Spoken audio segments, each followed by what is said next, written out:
number of times with people who are in and around the APC presidential campaign regarding why they have such a combative posture toward all forms of independent media, being that in 2014 and 2015, when they were making a successful bid for power as an opposition party at the time, they leveraged very heavily on these very spaces to achieve what they achieved in 2015, which was unseating an incumbent president for the first time in Nigeria's history. And I think we all agreed to an extent that maybe, to all intents and purposes, that was a good thing. That was a sign that democracy was being deepened. The fact that an opposition party was able to essentially carry out a guerrilla media campaign, and nobody went to jail for it. I personally think that a lot of ethical lines were crossed, but nobody really got into trouble for it. The idea at the time was that, well, there's press freedom in Nigeria. The Nigerian government isn't going to come down on you for practicing journalism, however we practice it. So it's an open sky. Everyone can do as they please, as long as they're not outrightly breaking the law. And I thought that was a good thing. So why is it that now, when the exact same thing is taking place, these people feel so threatened? And I've put this question to several people in and around the campaign, and I'm yet to get a satisfactory answer. The only indication that I get from people I've had this conversation with is that they are simply frightened of having what they did in 2014 and 2015 done to them. And essentially, this all boils down to fear of losing power. Essentially, if you have a free and independent media that is reporting on stories that you don't want to be reported, or that is reporting them in a way that you don't want them to be reported, then somehow threatening your base. So essentially, this all comes down to the basic assumption on the part of the APC itself, and even from the APC campaign themselves, that they don't believe that they have actually done enough to deserve re-election. That the incumbent party is not confident in its own record. So it feels as if the only way that it can win this conversation and win the election in 2023 is by bullying everyone in its way and doing things that even the past administration didn't do when these guys were in opposition. And that's where I had a serious problem, because this wasn't that long ago. This was maybe 7 or 8 years ago. We all witnessed what was done in 2014 and 2015. I worked in the marketing industry at the time, so I had a front row seat to see what was done in media, in advertising, in PR, in experiential marketing, all sorts of things that were done by the then opposition. I mean, at the time, I remember we had, to the extent of there being satirical TV shows, and cartoon shows, puppet shows, ridiculing the then president. Nobody got into trouble for that. There was no furious press release coming out from the presidency or from the PDP campaign then having a go at anyone. So essentially practicing some form of independent journalism. Everybody was free to do what they wanted to do. And I think we all agreed that this was some kind of expression of the deepening of democracy. I know you yourself were actually part of that administration at the time, and as I recall, even though you had a series of backs and forths with the then opposition, it never got to the point of actually telling them stop doing your job, or you trying to dictate to them how they should do their job. Because at the end of the day, journalism is a very subjective thing. People practice journalism in the way that they see fit. There is no universal standard for what constitutes journalism. So I find it very funny, and I think it's also a self-indictment on the part of the APC's presidential campaign that they feel that the existence of independent media that is not under their control, and the desire of such media platforms to simply ask questions of their candidates somehow is a threat to them, that they have to come out with all this fire and fury, sending out myriad statements, leveraging all their media assets, newspapers, TV stations, to pump out this narrative that some set of people are somehow having a go at our candidates for some nefarious reasons or something. Meanwhile, all anyone wants to know is, can your candidate please come and present himself to the people that he intends to govern, that he wants to govern, and answer these questions? Because at the end of the day, your candidate is not applying to become the president of the APC or to become the president of Dele Alake and Bayo Onanuga. Your president is applying to become the president of Nigeria, which means everyone in Nigeria, including those of us having this conversation. So if he's going to be our president, whether or not we even vote for him, assuming he wins the election, then that means that we have every right to ask certain questions. That means we have every right to demand, not ask, demand that he presents himself to answer questions. He presents himself for scrutiny. That's a normal thing. So I think it's only in Nigeria that I've seen it where a job seeker or people speaking on behalf of a job seeker are angry that the employers are asking the job seeker to come for an interview. What you do? Well, I want to add to what David said by saying that even in 2019, while we were preparing for the presidential elections, I remember very vividly on one of the TV stations here where Mr. Delalake also mentioned that President Buhari then was not going to participate in the presidential debate.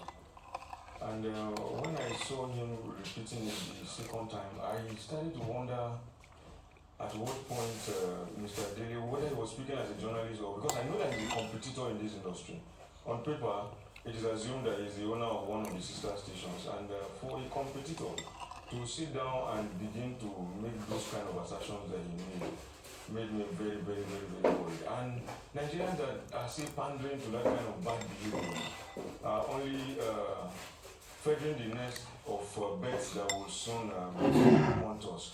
These are very senior journalists and very senior colleagues in this industry that somebody would have expected that naturally they will find a middle ground and make the environment more conducive for the free press to thrive in. I saw the last time that Trump decided to drive a reporter out of the White House, and the CNN chose to go to court.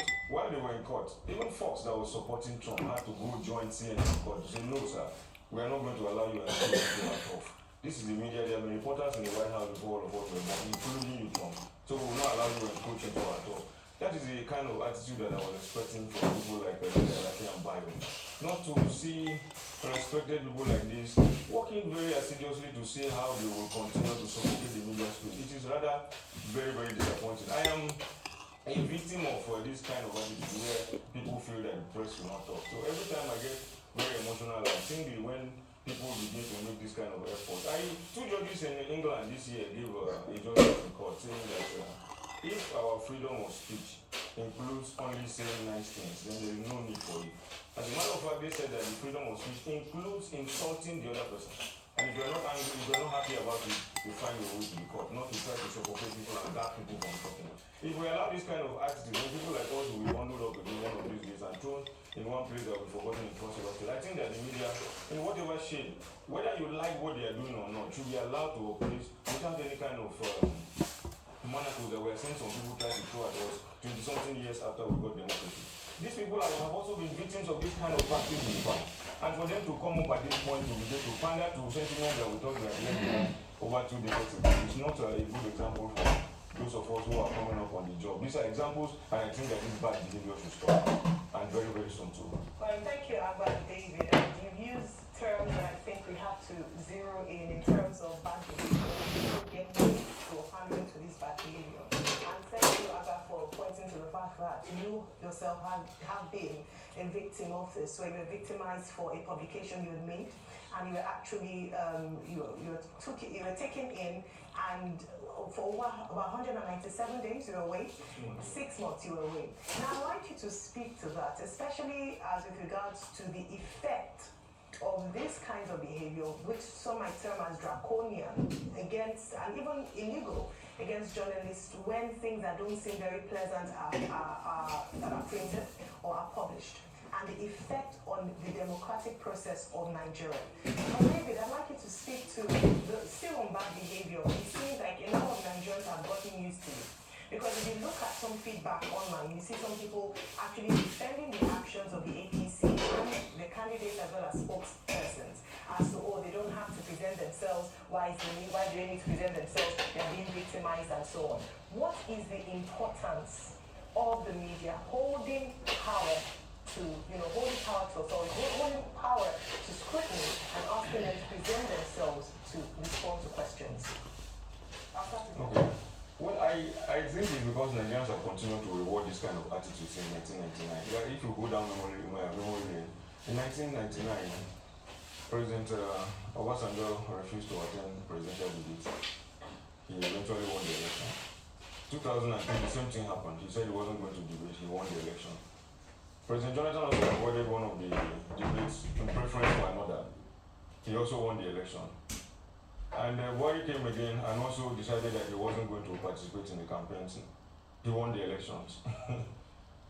Maybe they are seeing it as a pattern for them that we ignore them. That is not how to win elections. If you have enough money to share for people, they will always go to the vote and vote for you. But I think we need to begin to look at the morality, the suitability, and of a political debate. Since the 1960 famous debate between Nixon and J.F. Kennedy, till today, I think that has, in some countries, it has even been given legislative backing for people to make sure that whoever is asking for that top job comes to face the employers to ask them questions. And so whoever is still working against this kind of practice in Nigeria, I think will be considered as an enemy of democracy. Because if that is the case elsewhere, then Trump would have arrested everybody in CNN and locked them up because of the way they were dogging after his heels every other morning. The worst he would do, okay, he kept calling them fake news until he left power.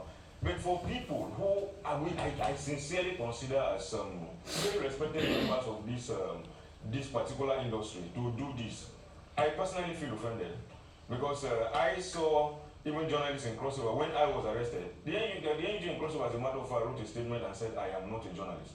They wrote a statement and said, Agba Jalingo is not a journalist until the National Secretariat had to interfere. And we have this kind of colleagues in every newsroom, in every boardroom of every media organizations, trying to suffocate creativity, trying to suffocate free speech. And we should stop tolerating this kind of attitude. Nigerians should stop continue to feed this kind of attitude in this country. If we continue like this, both democracy and the media is not going to grow. People do not have any obligation to say nice things to you. People do not have any obligation to say what you like, particularly when they are sitting on the microphone. If there's anything they are saying that you don't like, the courts are there for you to go and report them. And I think that the courts have been doing quite well. It was a judge that sent me out of jail when some people felt what I was saying wasn't sounding nice to them. What happened to the courts?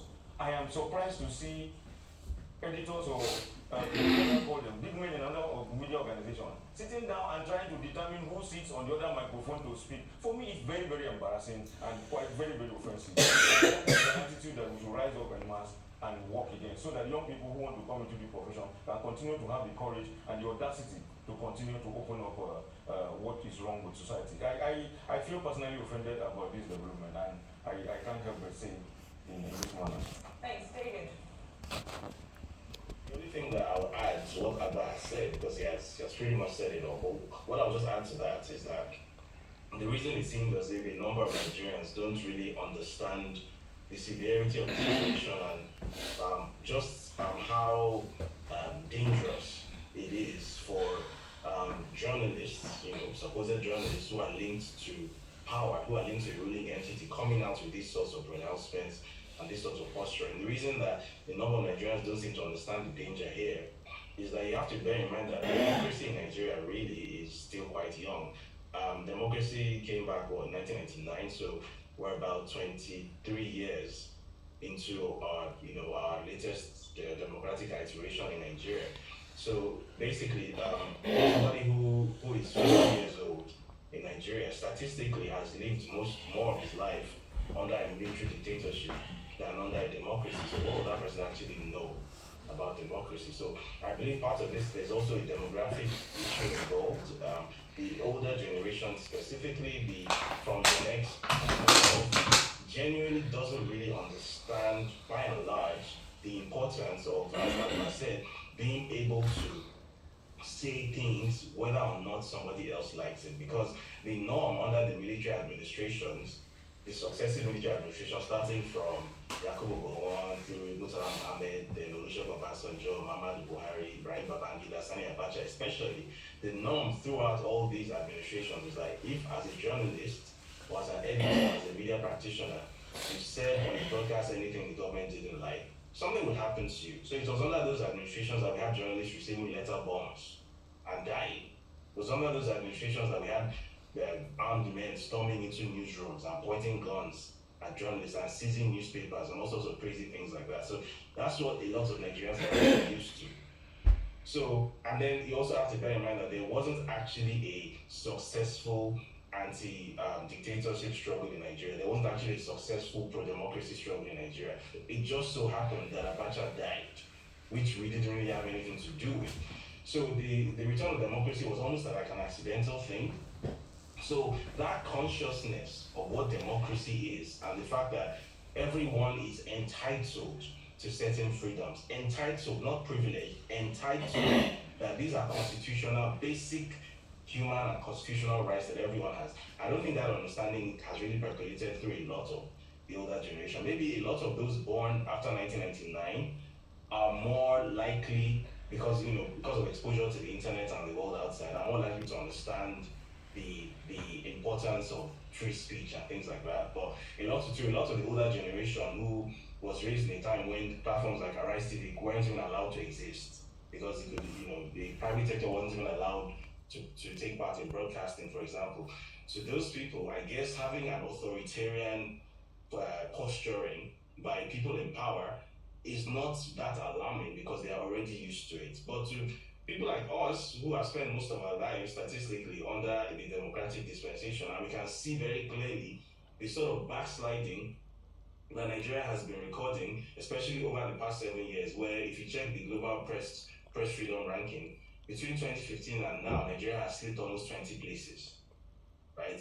So Nigeria is now behind, some, free speech luminaries like Burkina Faso and Myanmar. That's where Nigeria is right now. So for those of us who can see very clearly that we're regressing to, what we think of as the bad old days, we are alarmed, and that's why we are raising the alarm. Not everybody has that same mindset though, which is unfortunate, but I think that's a demographic issue. And I think I also think that, statistically, Nigeria, something like 60% of Nigeria's population is under the age of 35. So I think this is a problem that will be solved by time. Okay, David, you said something that we just, slipped into democracy.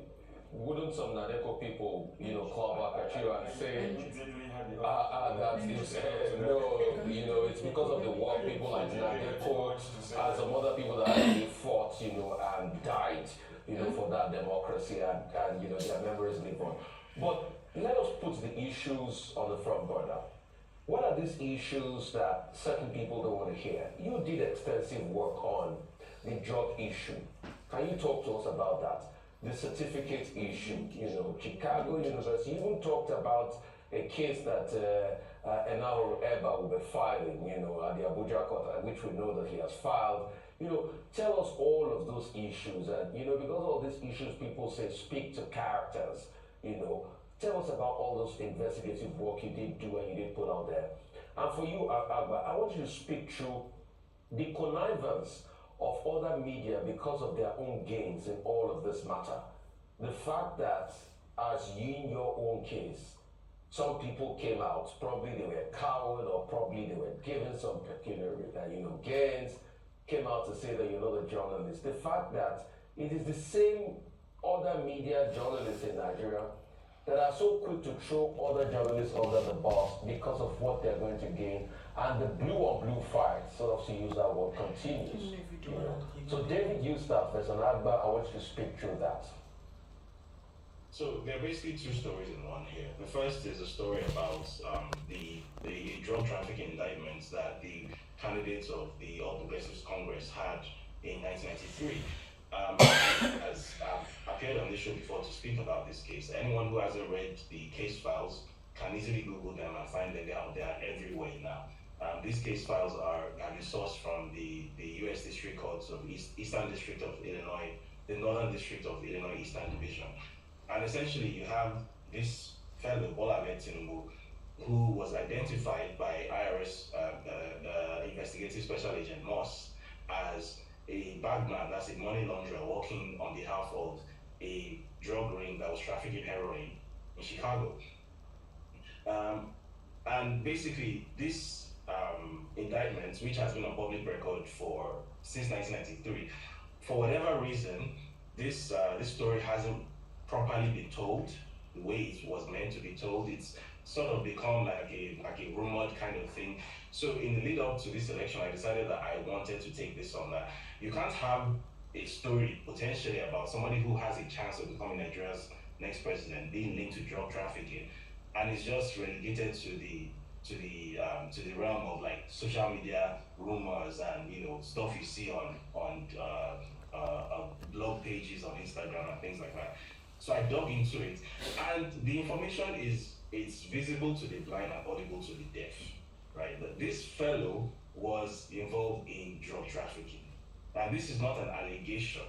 This is not a claim. This is a documented fact. Right? There are legal documents backing this up. Right? This guy forfeited $460,000 of funds that were, I quote, proceeds of narcotics trafficking. This is on record.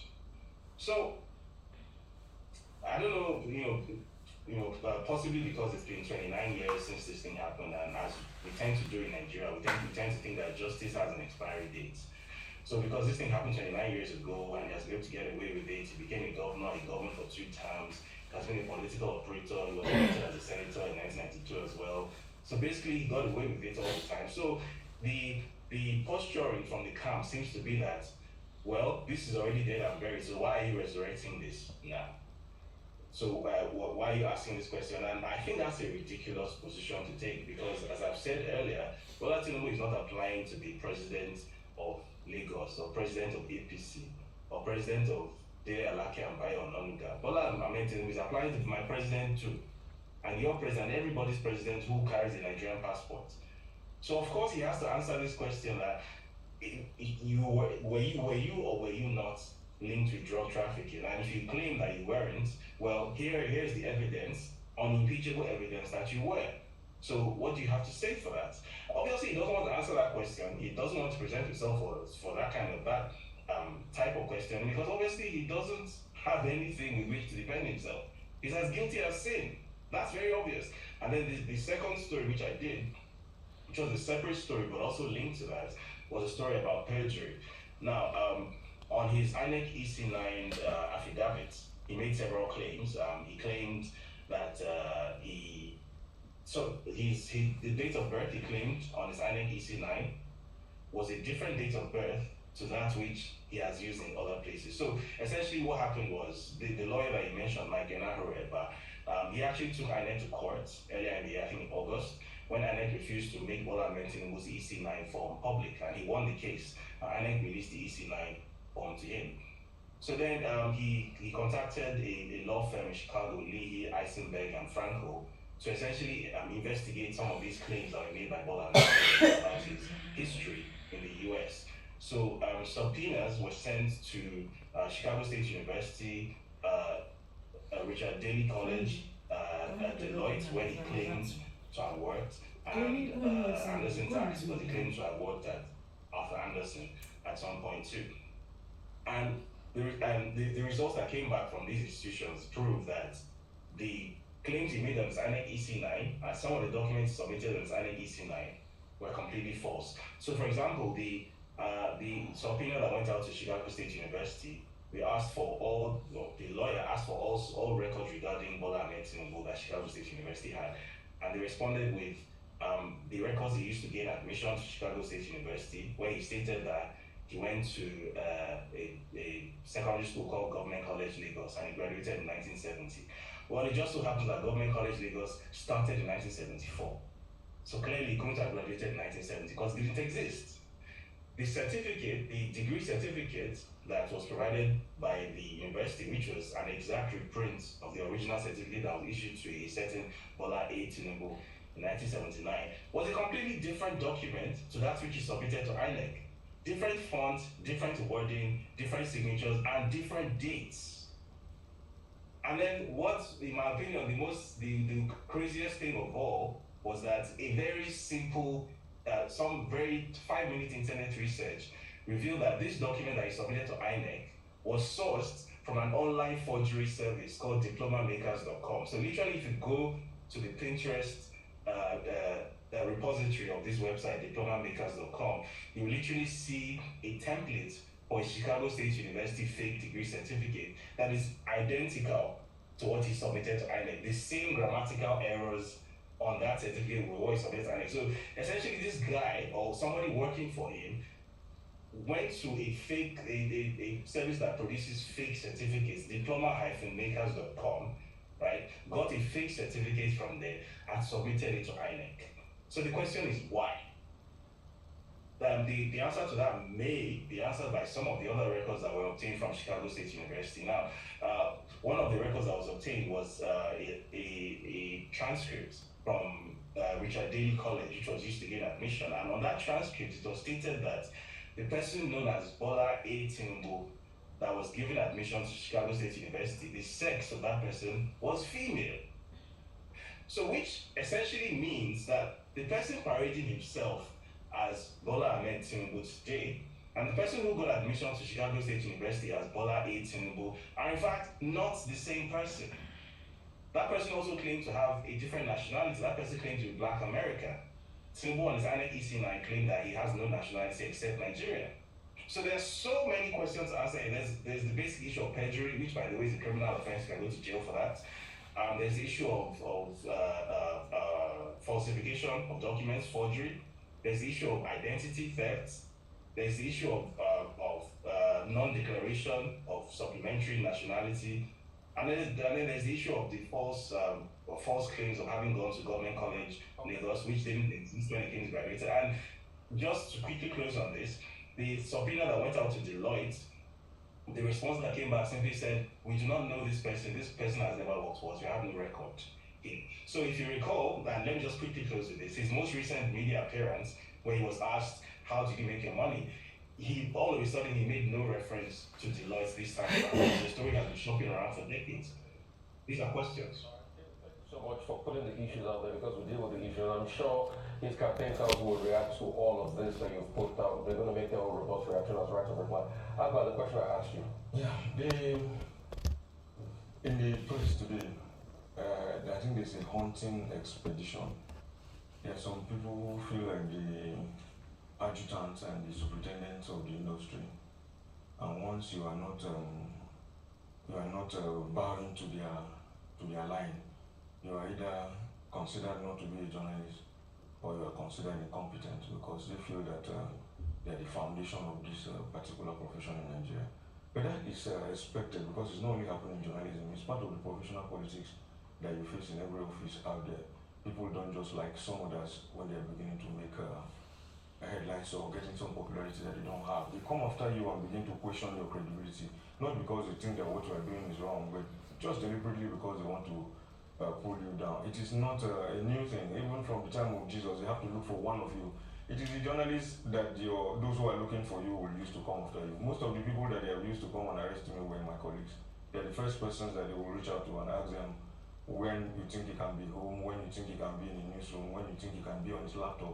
If it's not people as close to you like that, they will not be able to get you. But on the whole, I think that as the debate about professionalizing this job goes on, it is important that colleagues begin to close ranks. Most of the media organizations in Nigeria are owned by politicians.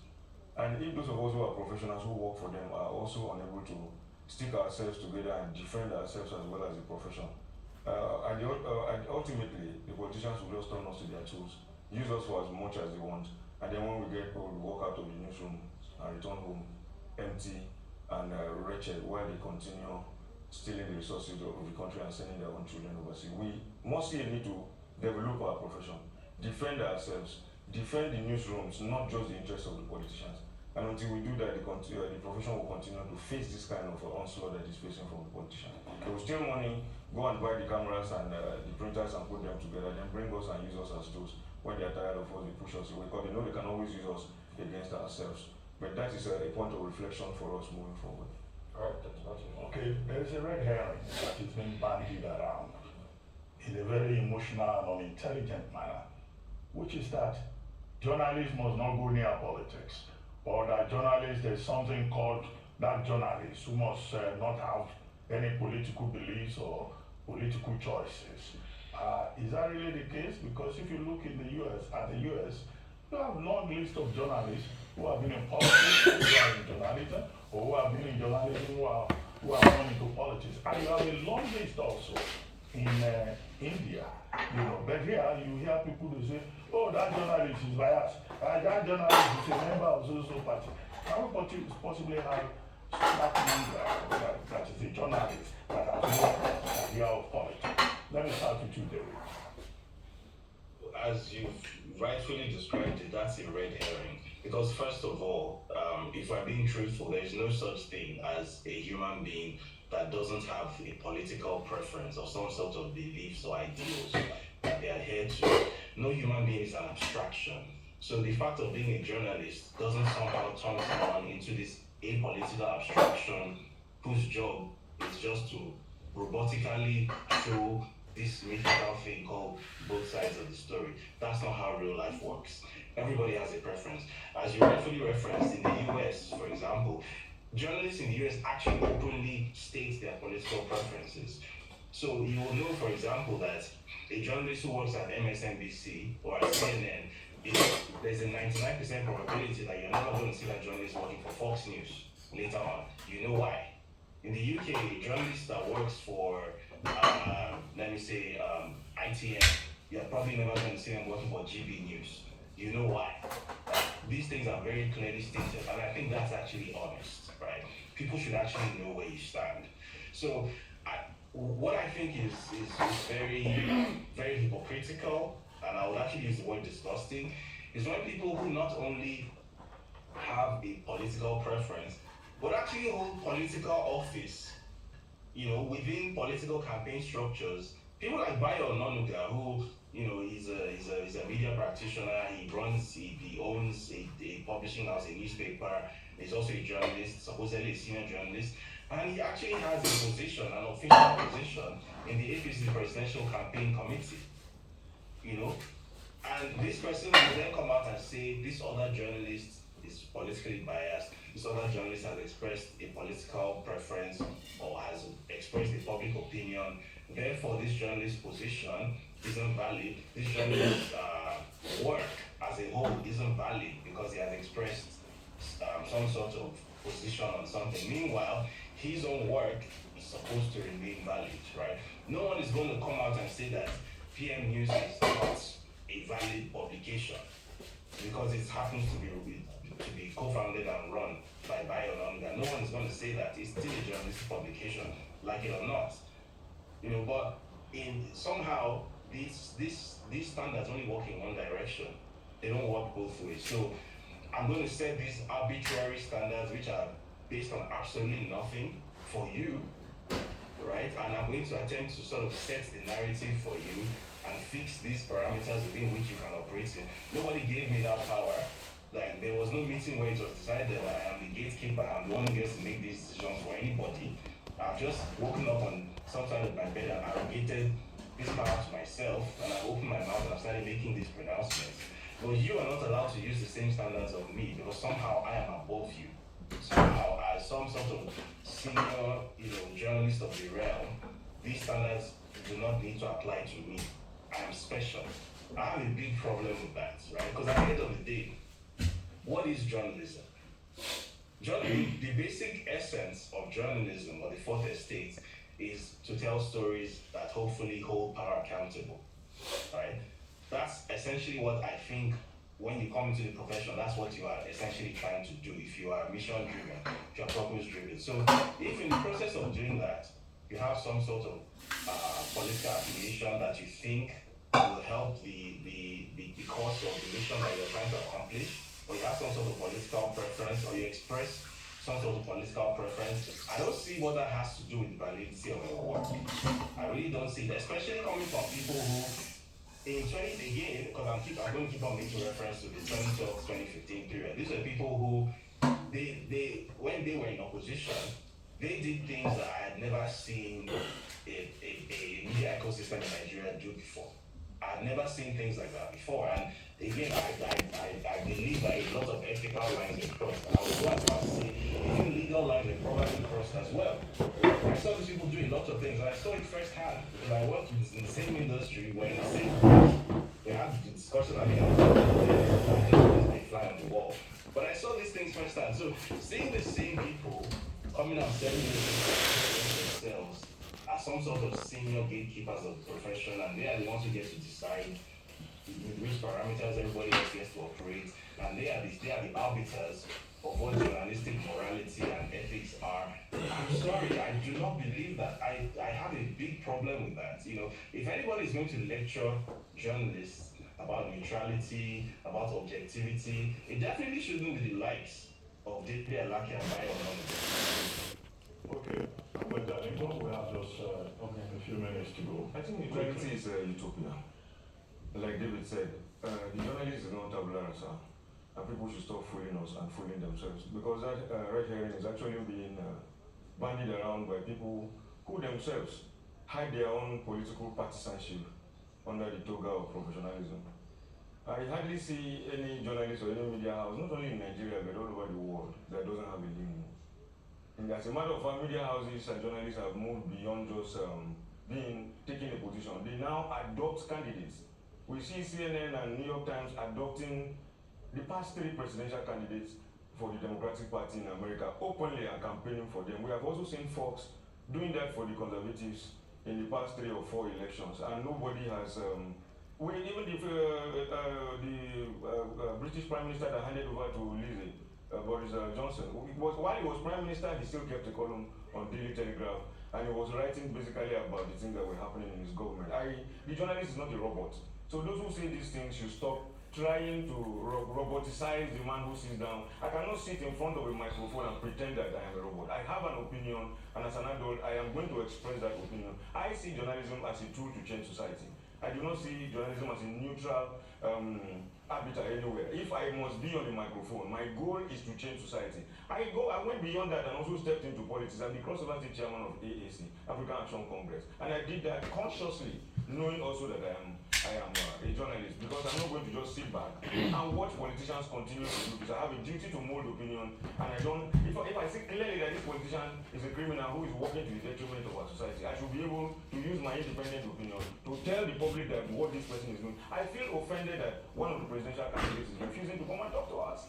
I feel very offended about that, and I cannot pretend to be objective about it, because that is not part of what we should call a democratic culture. And the earlier we begin to step out and do this, and tell the younger ones who make the platform that journalism, neutrality in the newsroom is utopia. Anybody preaching that to come and prove it, let us see. Every human being is subjective. Every human being has an interest.